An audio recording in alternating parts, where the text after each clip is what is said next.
Welcome, pre-algebra, to lesson 104. We're going to talk about triangles, obviously.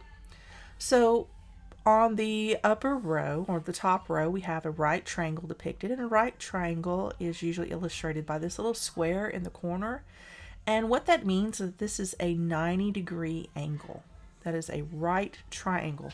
Just like a right angle is 90 degrees, just like that, with the little depicted corner, a right triangle has a 90-degree angle in it. An obtuse triangle is a triangle that has one obtuse angle. The other two are going to be very acute. And an acute triangle is a triangle where all three corners or angles are going to be less than 90 degrees. Now, there are more types of triangles listed below. We have the scaling triangle. And a scaling triangle is one where none of the sides are the same length. So for instance, these little tick marks, or for example, I should say, these little tick marks tell us which sides are the same. As you can see, this tick mark is just one here, there's two here, and there's three here. And that indicates that there's no congruency between the three. They're all different from one another. Now, in an isosceles triangle, you can see that we have a tick mark here and a tick mark here. That tells us that there are two sides that are the same length. And that is what an isosceles triangle means. It means that you have two sides the same length. Now, in an equilateral triangle, that comes from the root words equal and lateral, meaning side. So equal sides. So all sides are equal. And we illustrate that by having the same number of tick marks on all three sides. So talking about triangles, the word itself, triangle, literally means three angles. So that's where we get the word triangle from. It is a shape that has three angles in it. And those three angles, regardless of whether it's a right or an obtuse or an acute or a scaling, isosceles, or equilateral, the internal degree of measure. That means when you take this angle and the measure of this angle and the measure of this angle, when you add them all up, it is always going to be 180 degrees.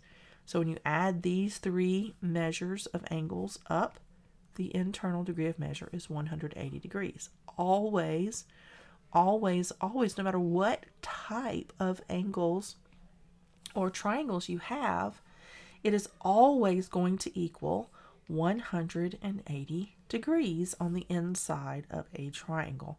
And that is information that we are going to use to solve some of these problems.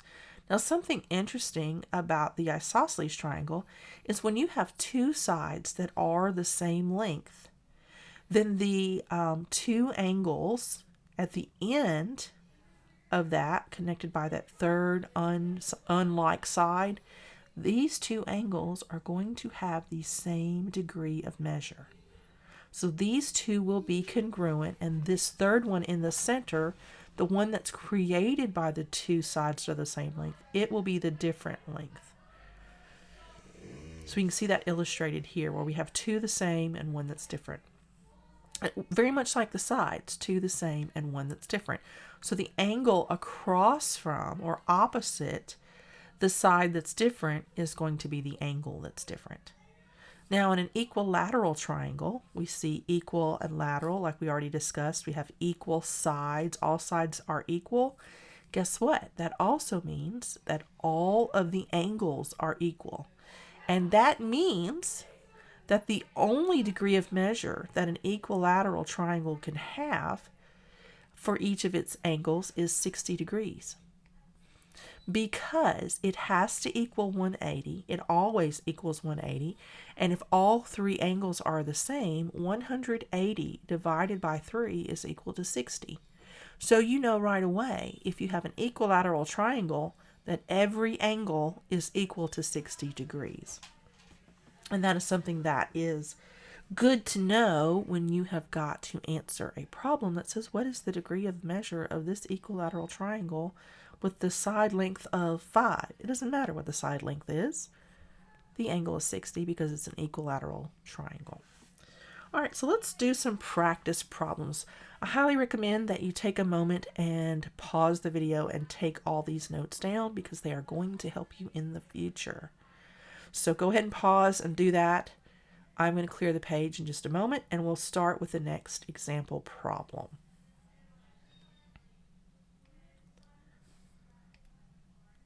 All right, example 104.1. Let me draw this for us.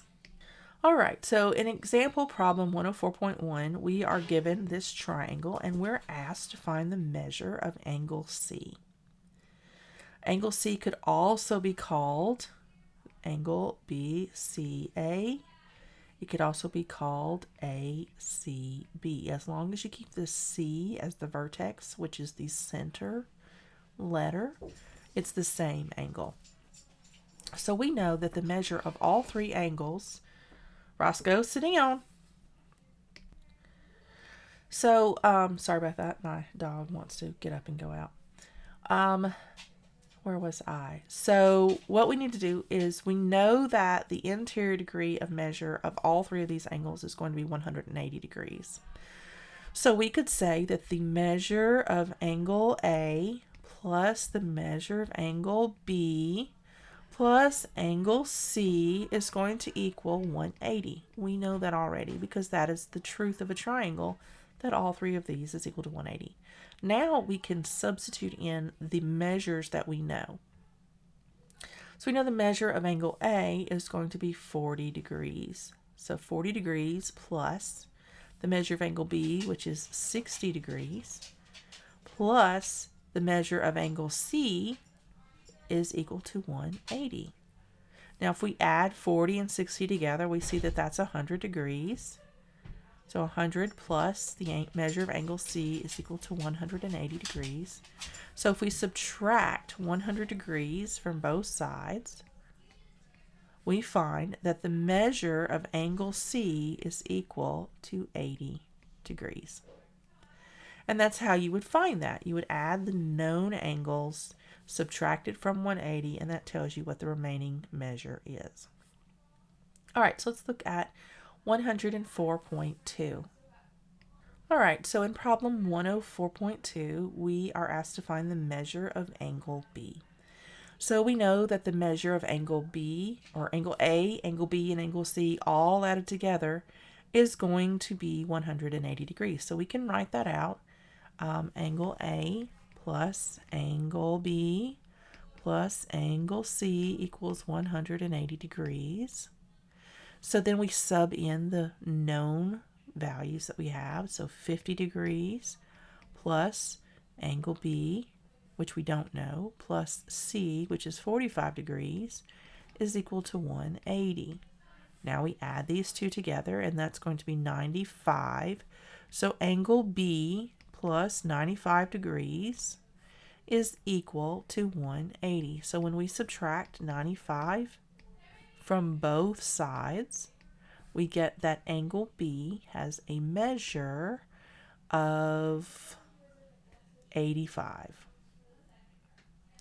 degrees.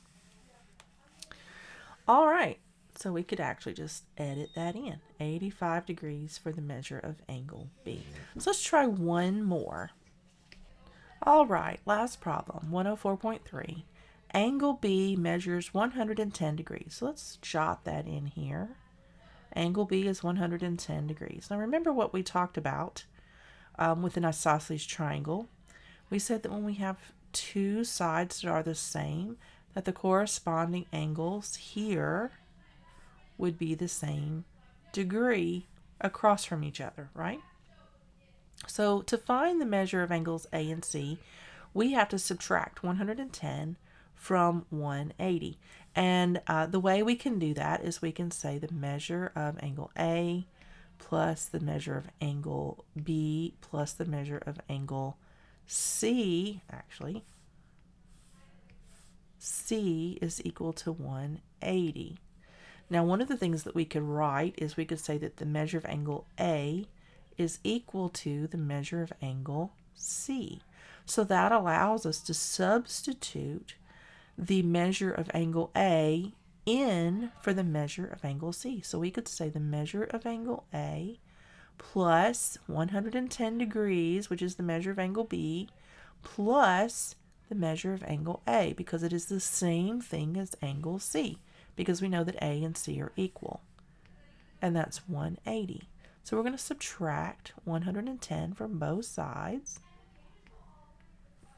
and then we're going to add these two angles together because they're the same. So we get 2 times the measure of angle A is equal to 70 degrees. So now we divide both sides by 2, and we get that angle A is equal to 35 degrees.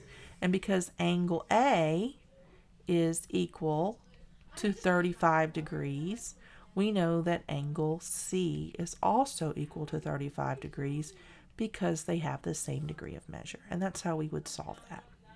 And that is all we have for lesson 104, and I will see you in lesson 105.